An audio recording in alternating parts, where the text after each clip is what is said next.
This is Jonathan Bell with MS Positive.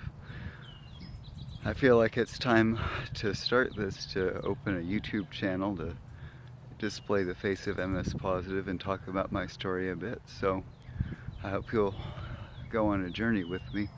There's no place to begin better than the beginning, so let's do this. Back when I was in my early 20s, around 2021, I was a young man with a great future and a lot to look forward to in life, and things were going well. But there were some things that just didn't quite seem to line up right. I was dealing with some symptoms I recognize now. I didn't know at the time, that I didn't understand. And I started to scare some of the people that were close to me. And I'll get to it. What finally pushed me over the edge was when there was an auto wreck. And you'll understand some of that when I get to it. But I had a lot of athletic background, and I was used to being able to just push harder and get where I wanted to be and do what I needed to do. And when stuff started not working right, that's what I chose to do. So, I was working a desk job, and on my lunch break I would get out and run the length of the warehouse in the sun. I'm sure you all know what that means. I do now. I didn't at the time. And it didn't work.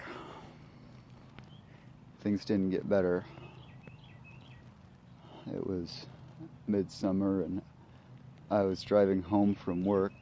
It had been a good day. And I was in a good mood and had the radio on, and I was probably driving just a little bit faster than I probably should have. And I went to pull into the parking lot where the family store was, and my foot couldn't find the brake.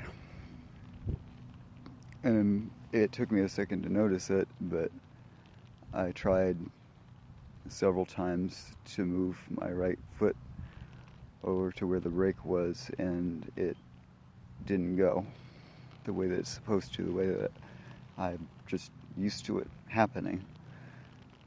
And so I pulled into the driveway, into the gravel driveway, a little bit faster than I should have, and I was panicking and trying to get my foot there and getting closer quickly to the store. And I didn't make it. My car hit the porch railing, went through the porch railing, through the porch, halfway through the ice machine on the porch, before my car came to a rest. And thankfully, I was completely unharmed. My car didn't look any worse for the wear. I can't say that for the family store porch railing. I will always feel bad for that, but sometimes these things happen when we don't understand what's going on and we don't know the right way to deal with it. And at that point in time, I was willing to admit, okay, there's something serious going on, and I'm going to have to deal with it. So I promised my girlfriend at the time I would go to the doctor, get a physical, try to figure out what was going on.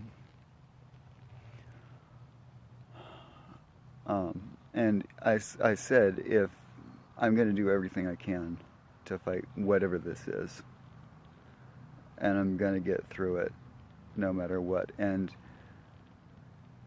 if it is something serious, I will, in the next 5 to 10 years, walk, run, bike, ride something in some form of marathon or something like that. I'm not going to give in. I was a young man. I had great views of the world and great experience, and that was just my approach to it. Well, I'll never forget the day that I went to the doctor, and the nurse told me to climb up on the table, and my feet were sort of all over the place, banging into stuff. And she's like, "Are you all right?" And I was like, "Well, no, not really. That's sort of why I'm here." And so, funny in retrospect maybe. But the doctor came in and we did our thing. We did our physical. He was like, "Okay, yeah, there's something off. I'm going to refer you to a neurologist." Something I'm sure almost, if not all of us, have heard in this community. I was like, "Well, okay, that's scary. That's not making me feel any better." Because that's the worst time, when something's wrong and you don't know what it is. So I go ahead and I meet with him, and he wants me to go and get an MRI, and I'm not crazy about needles, but I had to get an MRI with contrast, and went through all that stuff, and then we're waiting on tests, and that's the worst part. When you know that there's something wrong and it's serious, and there's been tests called for, and you don't know what the results are going to be. And it's funny how some pieces of life just seem to last longer than others do, and that's definitely one of them. Well, I finally get called in to find out the results of the MRI, and he said, I know you know what he said. He said, "I have news for you. It's not great news." And he told me something I'll never forget. He said, "You're not going to appreciate this now, but eventually you will. You have multiple sclerosis, which is serious. It's not curable. It's treatable. But if you were to have a neurological disease, this is the one you want to have." I was like, "Yeah, oh, that makes me feel a lot better," right? But, it didn't. It didn't. I was terrified. I still didn't know what it meant, or what it was, or what it was going to... to me, it was like getting a terminal diagnosis of death in the next week. It was like my life up to that point in time was over. I was no longer a young, fit, healthy male. I was now going to have to admit that I was sick and to deal with it. And so they put me on medication, which I had said I will fight this with anything and everything, up to and including medication. It wasn't my first pick, but I was like, if it takes it, that's where I'm going to go. I'm going to do exercise, I'm going to do diet, I'm going to do all the stuff that I know is right. And that includes medication. Well,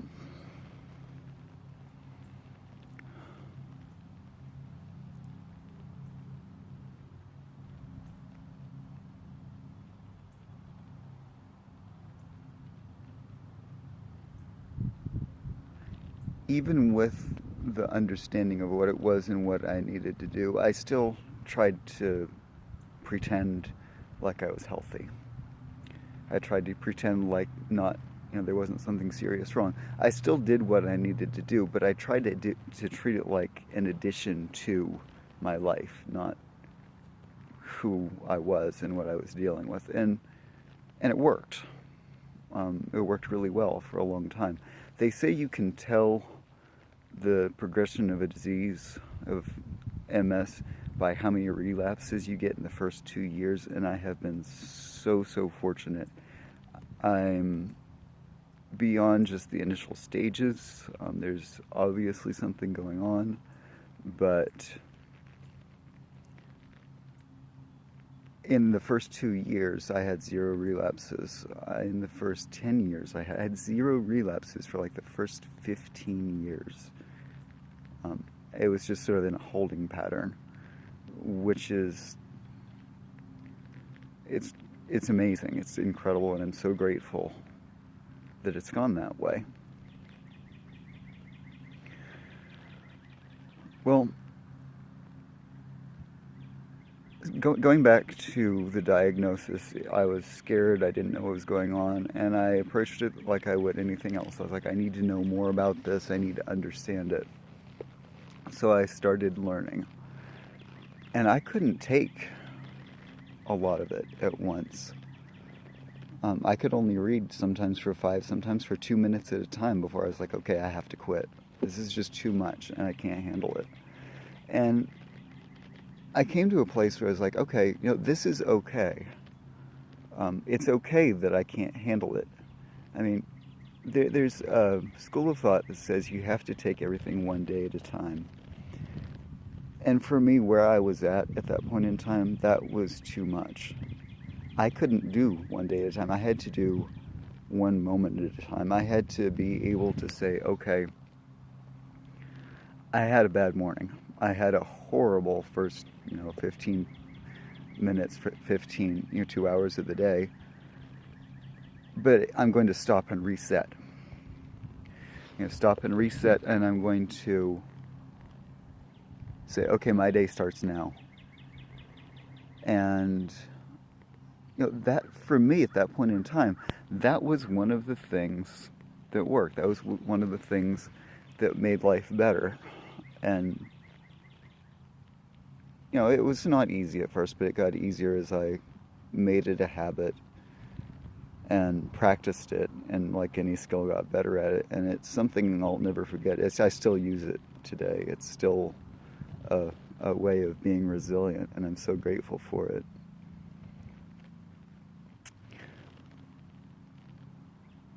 So that's really where everything started, and there's a lot more that goes into it, and a lot has come since then.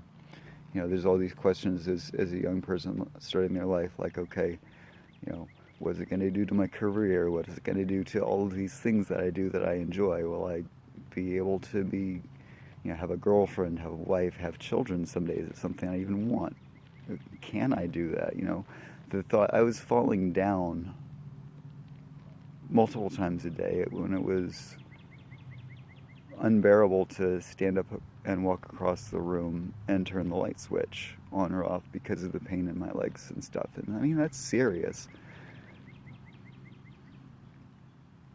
But the whole point of MS Positive and the blog and the YouTube channel is like, okay, this is what it is. Now what? What comes next? And that's really what this stuff is going to be about. And I really can't wait to share with you the things that I've learned, the things that I've experienced, the choices I've made. And, a lot of the MS community gets together when something's wrong and they want to talk about what's hurts and what they've lost and what they can't do anymore. But I want this to be focused on the positive, like finding the beauty in life and what works and what makes things better, and really just grab life and wring it for everything that I can, get every drop out of it that I can, because this is the one life we get. Everybody has stuff to deal with, and at the end of the day, this is just stuff. And I'm still me. I'm just this guy, So, where do we go from here? How do I still be my best self? And, how do I still live a full life, that's not just stuck as an invalid? I mean, yes, that's part of what we deal with, as patients and caregivers, but how can we make this the best life that we can? And I really look forward to this journey and taking it on it with you. I really appreciate, if you made it this far in the video, thank you for that. I appreciate it. I guess I have to say, like and subscribe and all that kind of stuff. And I look forward to seeing you again in the next video.